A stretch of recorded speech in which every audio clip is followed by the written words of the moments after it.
Hello everyone, it's me, Clayton. I just finished watching The Batman, starring Robert Pattinson, Zoe Kravitz, Colin Farrell, Paul Dano, and Jeffrey Wright.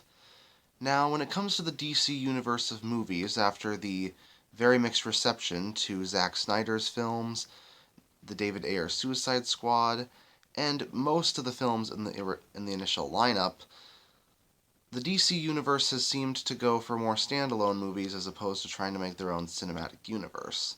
And with this standalone movie with Matt Reeves taking over the directorial chair, we see Batman in his most detective form that we've seen him in years.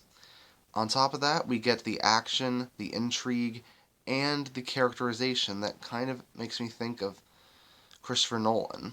But at the same time, it's probably the best Batman story that I've seen since The Dark Knight. But let's get to the story, shall we?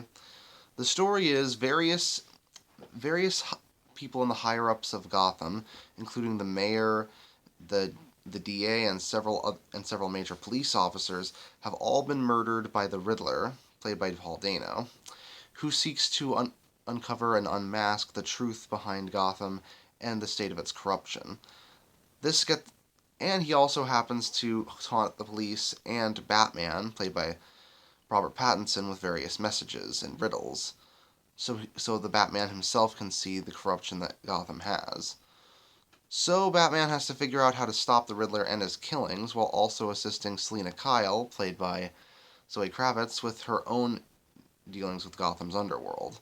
And considering that the underworld includes Carmine Falcone and Penguin, among others, it's definitely not going to be an easy task. What I really loved about this movie is basically the fact that for the world's greatest detective, we didn't see Batman do that much actual detective work in a lot of the other movies, whether from Tim Burton, Joel Schumacher, or Christopher Nolan.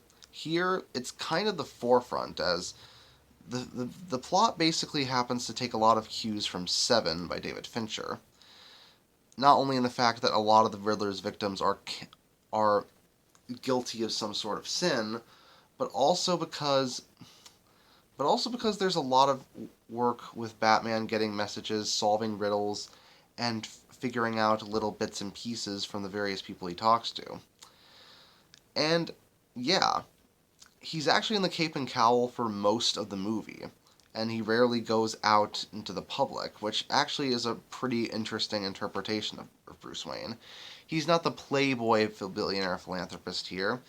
If anything, he's sort of a recluse.